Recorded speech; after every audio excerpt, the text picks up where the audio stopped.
there are few things like crisp fall weather in summertime. And I know I nitpick about the heat, but this is my time of year, good people. Y'all love me anyway. Good morning, Philadelphia, and all of the ships at sea. This is your girl, Amber E, with the piping hot tea. This is my tea. What's yours? So, like I said, it is a beautiful day in the neighborhood, quite literally. It's only in the 50s today here in Philadelphia. And I know that for a lot of us, even though it's Wednesday, it's been a week. You super troopers, lights are going to find you shining like the sun. I am so proud. And as a lifelong educator, I am cheering you on from my metaphorical desk. And I guess in a way this is like a metaphorical desk. Anyway, today's tea is pretty darn simple. But before I get to that, I wanted to make a couple announcements, but a quick disclaimer. No, disclaimer is the wrong word. Just, I guess, a quick comment. Last week, someone asked in the comments, what's a good tea for energy? And I gave a bit of an overview about black teas versus herbals and so on and so forth, caffeine versus non-caffeine. But when I actually sat and I thought about it, I thought to myself, is it really what's a good tea for energy being the right question? Or is it what kind of energy are you looking for? Because if you're looking for an energy that's going to spike you in the mornings and keep you on the up and up, then yes, black teas are the way to go. If you're looking more for something that will sustain you throughout the day, then I would still recommend that you go with an herbal. So go with the Scottish English breakfast, or even if you're me and you don't have access to Earl Grey. And just for the one person who asked me, no, Earl Grey is not my favorite flavor because my last name is Earls. Someone asked me that once, and no, surprisingly, it was not a child. Someone actually asked me, is it because your last name is Earls? I'm like, that is so cute. But no, that's not the case. But if I don't have access to Earl Grey and I don't have access to an English breakfast or regular black tea, my favorite tea actually is Paris tea. It's a tea made by the brand Hardy & Sons, and it's got this, it's a black tea that has this amazing blend of currant, the fruit, the currants, black currant, and like this bergamot. And if you know about Earl Grey, bergamot's like one of the best smells in the entire world next to a burning fireplace. I said it, I know. But anyway, if you are looking for that, I would definitely recommend going in that direction. Today, we're not going in that direction. Today, we are actually just going old school with peppermint tea. And this is kind of where I am today, actually. I am in a peppermint tea mood. Peppermint tea, clover, honey. And I do want to break down a couple of the benefits of peppermint tea. There was a study, and I found this on healthline.com, of seeing how seeing how peppermint herbal tea affects moods.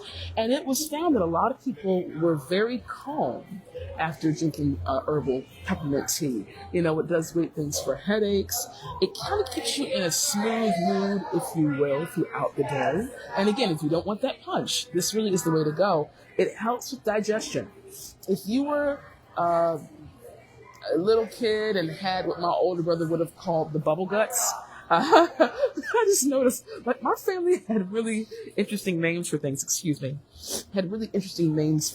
the bubble guts and the mully grubs and it was an Earl's thing, I guess. But if you ever had tummy issues and found that your mother would give you a peppermint or a piece of gum and you felt calm afterwards, the menthol in peppermint teas are your friends. Now, when I got my tea today, I noticed that the barista actually put it in a satchel.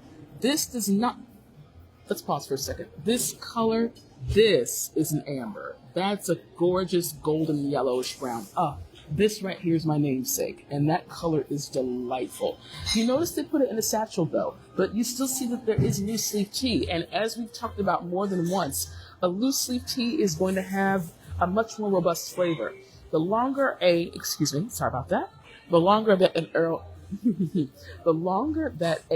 leaf tea is going to brew, the stronger it's going to get, whether it's everything from a bergamot base to a rooibos. Point being, this I can almost predict is going to be strong, but that's kind of why I offset it with the honey. So let's see how this goes. Best part of the whole day, right?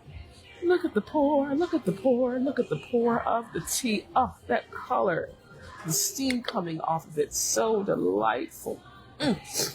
So happy about this. And again, caffeine free. So if you don't want to get the shakes from this, from your energy, definitely go with a loose leaf. I'd recommend a loose leaf non-caffeinated beverage. Gets the job done. Spoons up, people. You know what we do. Round and round is a dreadful show. Back and forth is how we go. From 6 to 12 and back again. Back and forth to stay within. I can almost predict that this might be a little too sweet because I did add quite a bit of honey to this. So I'm almost a little worried this might be too sweet. Excuse me. But I may be wrong. We'll see. Let's see how this goes. Let's just see how this goes. I'm pleasantly surprised. This is not... Oh, that's delicious.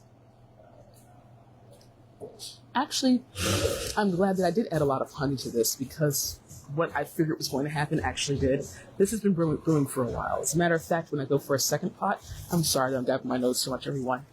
When I go for a second pot of this, I'm going to need some honey to go with it because if I don't, I can almost predict that it's going to be too strong. So, oh my goodness gracious, this is delicious. Oh, I wish you were here to share this with me. To you.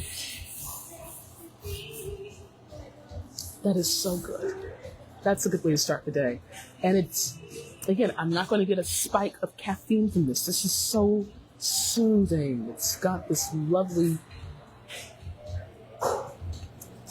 It coats the palate of my tongue very well. It doesn't feel aggressive in any way.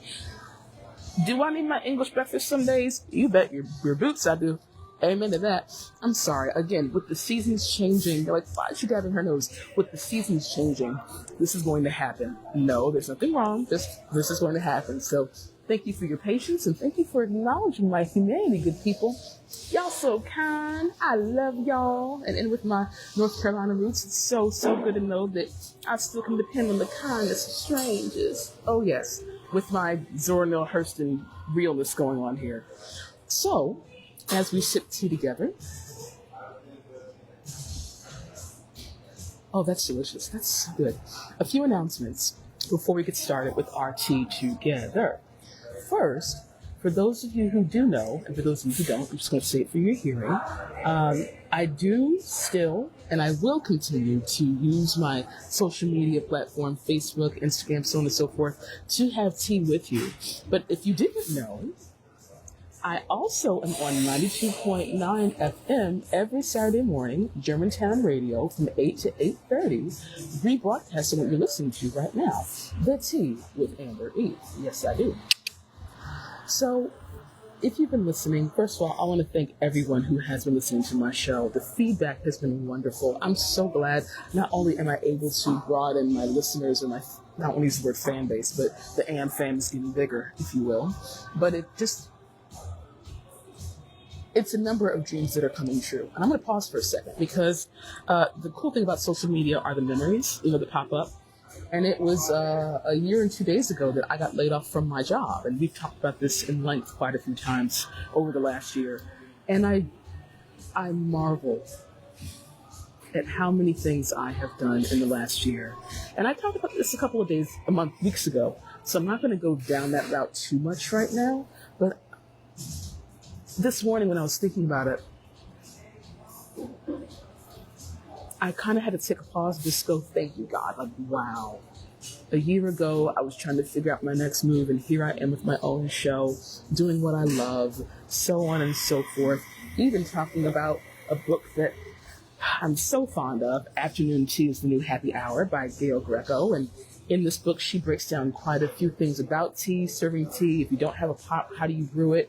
What temperature does what tea brew at? What do you think of tea satchels versus tea bags? How are loose leaves your friend? What little crudités can you serve with your tea? These are all things just in doing things that I love, I was able to find. And I'm saying that not just to, spread my gratitude out to the universe, but also just to say there are people who are waiting for you to do what you're supposed to do. don't make them wait too long, because not only will you help them fulfill their purpose, but you're fulfilling yours. And it's not the whole point. We want to leave the planet empty. Leave empty. Shaking the teeth. So I'm so very glad and so very grateful to all of you who are listening and who have been listening. Here's the update though. Starting on September the 6th, while I still will be using social media to add visual aid to my podcast, I'm going to be broadcasting exclusively on Saturday mornings. And it will not be a rebroadcast of my show that you watch during the week. It's going to be a live show on Saturday mornings. Only a live show from 8 to 8:30 a.m. on 92.9 FM or on gtownradio.com. Now, a couple people have asked me about the website. Like, okay, how do I access it? Do I just click on it and say yes? Yes, that's what you do. It's pretty simple. Go to the website. In the top right-hand corner, there's a play button, a little arrow, Click on it. You're going to hear me. Or if you aren't on at 8 a.m., it's going to be my show in rotation anyway, so you'll hear me live. So starting on September the 6th, I'm going to be only doing Tea with Amber E on Saturday mornings, 8 to 8:30. And yes, more on this later as we get closer to that date. But if you should miss it, there will be a website where you can re-listen to the broadcast. That has been a question also. So just keep that in mind. September the 6th is when things are going to shift here. They're going to evolve a little bit. I am so sorry, you guys. Anyway, seasons are changing. My nose does things. It is what it is. But in any event, that's the first announcement. Second announcement is September the 13th and the 27th, I'm going to be giving 2 talks over at St. James School. And I champion St. James School. I champion St. James Church. The community is wonderful. There's some of the most dedicated, selfless folk you will ever meet. You've heard me talk about the welcome table. I just want you all to know that not just because DEI is being removed, but because the Smithsonian Institute is getting rid of anything Black history related. The African American Museum is trying to yeet that. Like, come on. And if we've learned anything from history, it's that if you don't, to use a Dr. Butlerism, if you don't have a takeaway, you're going to repeat it until you get it right. And the last thing to do is take away Black history. It's almost as if we're just trying to sweep everything bad that happened under the rug. No, the point of the process is knowing that these things did happen. They weren't the best things in the world. If you haven't seen that episode of Blackish about Juneteenth, to listen to the song called We Built This, that's a good assignment for you, forever educator over here. But the bottom line is, because I have always been such a fan of Black history, every year, actually, I think it might be every season, so I think it's twice a year, the Welcome Table has a meet and greet where they talk about the different classes that they have. And as many of you know, I've given 2 classes already, one on Juneteenth, for Juneteenth, and one for Black History Month during the month of February. So next month, I'm going to do 2 talks during the month of September, the 13th and the 27th. One is going to be from John Lewis, Jasmine Crockett, The Power of Community. And the other is going to be What Don't You Know About Your History? And I'm going to talk a lot about things like Black Wall Street, the Black Arts Movement, the movement of Black industrialism during the 1980s, even how women have made such a huge impact. I'm going to stop and sip and let you digest it for a second. Isn't that delicious? Oh, yes. Oh, yes. But how women have made a difference. And we're going to talk about Rosa Parks, too, but we're going to talk about people like Fannie Lou Hamer and Ella Baker. We're going to talk about women like Vice President Kamala Harris and the aforementioned Jasmine Crockett. We're going to talk about women who are state reps in Texas right now who are protesting because they're on lockdown. Like, let's just be honest about a lot of what's happening in our world and how, at its core, the ones who hold up the pillars, we're going to be celebrating a lot of things. Women in our history is a big part of what I'm going to talk about. So the 13th and the 27th, I'm giving both of those talks. The one on Jasmine Crockett and the late great icon that was John Lewis is going to be first. There is an Eventbrite link. It is a free event, but we highly recommend that you register via Eventbrite because we need to get a head count. So those are two things I wanted you to know about because our community is changing. Speaking of our community changing, and I'm going to take a sip for this tea, honey. Okay. We are on day three of life after the SEPTA cuts. And remember, y'all, it was 32 bus routes that have been cut and 16 that have been shortened. And I haven't even started talking about the regional rails yet. This has become so impactful. And I was taking a run on Monday because, Monday was the first day of school here in Philadelphia for the school district. I was taking a run, and that morning I had been watching Fox 29 Good Morning Philadelphia. I've been looking at the news all day, so on and so forth. And there were all these videos of these babies who are having to now take 2 buses to get to school. And there was actually a report that there was a school in South Philadelphia, Furnace High School, that usually has an expectancy of 90% of students who show up on the first day. The first day of school, and the superintendent confirmed this, the first day of school, that number dropped to 70% because kids were either late or just didn't show up. This is rocking our city to the point where Mayor Sherrell Parker is now pleading with lawmakers and saying, look, Harrisburg, we're begging you to do something because our neighborhoods are hurting. People are having to get from point A to point B. They're getting late for work. They're late for school. I even saw, and I did post this on my social media, I even saw how one woman was saying, normally it takes me about 40 minutes to get home from work. Now it takes me 2 hours. I take classes online, and now I'm going to have to worry about whether I can even attend online classes where I'm talking with my professors and my fellow students, and I may have to do it from my phone on the bus. It's like all of this reconfiguring. I think people are finding a rhythm for it, but it's definitely rocked our city. It's definitely rocked our city. And that's the part that hurts the most because, okay, I'll put it like this. I congratulate the folk who have done their due diligence to see, okay, what of the 32 bus routes that have been cut is going to affect my commute to work, to school, so on and so forth. How can we circumvent that? If you've done your due diligence, I'm not mad at you. The sad thing, though, and that's really because SEPTA's kind of had this reputation for a long time anyway, is that sometimes you're on time for the bus and it comes 20 minutes early. Sometimes you're late for the bus and it comes right on time. Sometimes you are not. The SEPTA kind of does what it wants to sometimes.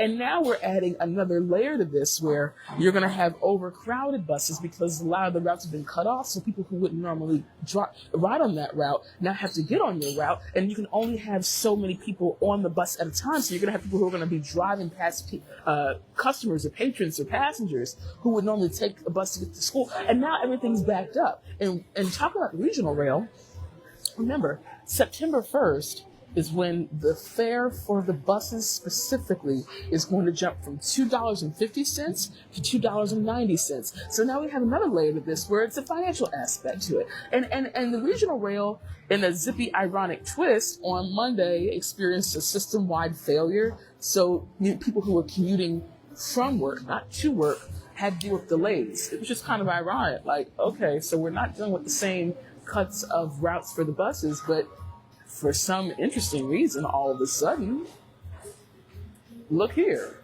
the regional rail just has a system-wide failure. Most intriguing. And I just think it's kind of interesting how these trickle-down effects across the board for SEPTA are happening. Now, there is a multi-million-dollar fund that SEPTA that is rumored to be sitting on. Why they're not tapping into it, we don't know. But like I said, if Mayor Sherrell Parker is now pleading, what are we going to do? Sit back and do nothing? It really is up to us to find a solution because, again, I am not comfortable with the notion of children having to wake up at 4 a.m, get on a bus at 5 something in the morning that they may not even make because the buses are overcrowded and backed up, and then they're having to wait. Like, kids don't need to be out by themselves at that time of day. And then it's a matter of, how do you get home? Who's going to pick you up? Should we have Uber? But then there's the aspect of Uber fares spiking because of demand. I actually spoke to an Uber driver yesterday, and he asked me outright. He said, "So is SEPTA, the whole SEPTA thing, affecting you directly?" And I'm like,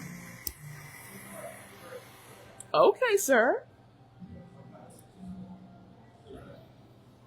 Gee whiz, gosh, golly, gee, wow." And I said to him, not directly, but I will say, as an Uber driver, I'm surprised you're asking me. And to make a very long story short, he basically said, "I'm a little surprised too, but I know it's better business for me as an Uber driver, but moaning, it is a plus for me as an Uber driver." But he said to me, "At what cost? I'm getting more money in business from it, but unfortunately, people are now having to pay $9-10 to get to their destination, where they'll only pay about $2.50 at one point, and that adds up over time." So if you let's be hypotheticals for a second, shall we? If you are used to paying, let's do a quick math in my head. If you're used to paying $10, let's say 2 buses, $2.50. That's $5 one way, $5 another to get to your job and home a day. That's $10. That's $50 a week, for a 5-day week, unless you buy a weekly pass or a monthly pass, if you're paying out of pocket or you're not paying at all. And we do need to talk about that, because some folk need to stop just getting on the bus and not paying, but they need to do their due diligence too. See, this is not so one-sided where you're having people who are making laws saying, "Oh, we're just going to yeet from everything." It's like, no. If we're not paying to be on the bus, that's affecting the SEPTA's revenue. Like all of this adds up. But the bottom line is, unfortunately, if you are only paying $10 a day, and now you have to go from taking an Uber to maybe pay $10 a trip, that's going to add up even harder. And it's hurting people who, are in urban neighborhoods especially. This is the stuff we have to know about. There is, and I put it on my social media, there is a website called fundseptanow.com, where you can sign a petition that will go to Governor Shapiro, your state reps, and your Congress people to release the funding for SEPTA. I would highly recommend signing and or getting your neighbors involved, because, look, we can complain till the cows come home. Taking a sip, excuse me. And you've heard me say this on this show quite a few times. But if you are more reactive than proactive, talk is cheap. And SEPTA's making some serious buku money. So, sorry about this. At the end of the day, we have work to do. Some things are out of our control. I get that. But at the end of the day, consumers forget that we have more power than creators want us to know about. And they are afraid that if we ever figure that out, there goes their way of life, their way of income, their way of doing things. So guys, I am so sorry, you guys, for doing this to y'all. Ugh. The seasons are changing and I need to get my Claritin. I apologize. But if you realize in your gut that we might need to go old school, Montgomery bus boycott and start carpooling together, or there's already a protest. I want to say that some folk went down to Harrisburg to protest. I get that we're adjusting to this, but there may have to be an alternative, because remember, September the 1st, there's going to be even more changes. This is just getting started. And starting in January of 2026, there are some regional rails in particular that are not only going to only run once an hour as opposed to maybe 2 or 3 times an hour, but for example, for Chestnut Hill West, they're getting rid of that line altogether, that route altogether. If you live in the Germantown area, then you will have seen Save the Train posters everywhere. That campaign started, I want to say, about a year ago. It didn't work. I am not saying that we shouldn't stand up and do like Brother Bob Marley said, and get up, stand up for our rights. But I am saying that ultimately for Chestnut Hill West, starting in January, they are getting rid of that route altogether, that regional rail route altogether. It's a real shame. And so, while we're losing that particular route for the regional rail, I applaud those who did stand up for it and say, no, we're not taking this line down. It's a lot. I know it's a lot. I know, no, it is a lot. But we are more invincible than people give us credit for. Community makes us invincible.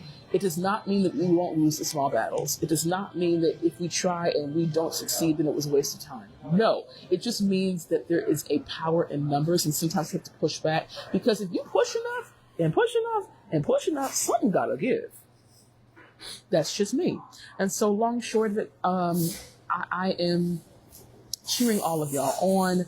I'm doing what I can from the airwaves, and I can hear you nodding and talking back to the screen. I mean, again, I got you. I hear you. It's all good. But we're going to be okay. I know we are. Even in thinking about how, with everything that's been happening in a lot of cosmopolitan cities, DC, how there's this picture being painted of hopelessness, of utter fear, of how bad it is out there, how people are vagabonds and freeloaders, and how it's all awful. Let me say this for the people in the back. We bring light. And you know, and I mean those who are listening to the show, your neighbors, your friends, your students, their teachers, your fellow musicians. Hey, Karen, like, come on. We bring light. So for all people who are trying to paint all the bad stuff out there like there is no hope anywhere, I'm here to remind you and ring my bell and let you know that we are the exception to what they're trying to say in the media. If there are people who are saying things like there is no hope, I'm so sorry to disappoint you. I really, really am sorry to break the narrative. I'm sorry to give you an alternative to the story, but guess what? You do not have the final say in how the story is going to be told. Because there are people who are making a serious effort to make sure that you know that we are not going to take whatever's happening lying down. There's a person in front of me who has a cat in their book bag. Sorry, I'm sorry to get this distracted, everyone, but that's an actual cat in a plastic. But okay, we ain't worry about that right now. So the bottom line is, I know that there's more change on the rise. But please know that I will do my best from where I am to report what I learn and what I know. Again, I recommend that you sign that petition. You may think it's not going to make a difference. If you don't do nothing, then don't do nothing. Or you can pivot. The seasons are literally changing. You can be part of this. I know I am. And I'm going to champion this until the cows come home. And that, my dears, is what happens when you choose a non-caffeinated tea versus a caffeinated tea. Because while I have a lot of energy right now, that is so delicious. Ooh, I have a calm. So again, we're alternating between caffeinated and non-caffeinated teas. So next week, please be on the lookout for me talking about not just black teas, but what happens when you add syrups to them.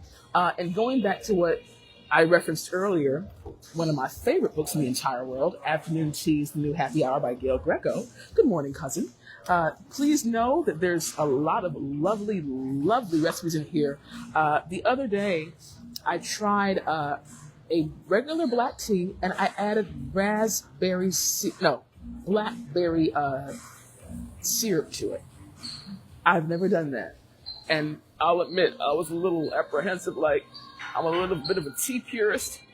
No creamer. And you know what? Since my cousin brought this up, I see you in the comments, cousin. Let's talk about that for a second. That tea was delicious, but just as a bit, as a bit of a tip, and I did the research after this because I had some tea the other day that didn't agree with me. If you are going to add cream to your tea, one, watch the acid level of the tea itself. So if you have like a hibiscus tea that has a high level of acid, you may not want to add cream to that, or you may want to watch how you do it because it's going to curdle. Or if the tea is too hot, it's going to curdle. Theoretically, it should be safe to drink because it's not so much the cream itself that's bad, but it's more the chemical reaction of either the acid in the tea and the base in the cream, or the temperature of the beverage is going to make it curdle. That really shouldn't be a problem. for me personally, didn't agree with me. So take a risk if you want. I'm not doing that again. I'm going to let my tea cool next time. And when I have my black tea and maybe add a syrup to it, I think I'm just going to drink it as it is and not add any frills or whatnot. Just putting that out there. But that's just me. Anyway, my darlings, as you put out a fire, remember I am cheering you on. As we do this one day at a time, take care of each other. I know that with SEPTA being a little willy-nilly, people are a little impatient. This is our community. Protect it. Because there are those who either want to gentrify it or wipe it out altogether. So it's up to us to protect the thing. And that is my tea for the week. I will see you all on Saturday. Delicious. 8 a.m. Germantown Radio. And please do not forget that starting on September the 6th, it will be exclusively on, I'm looking at the comments, you're right. It will be exclusively on Germantown Radio. Love and light, everybody. Have a good week. Peace.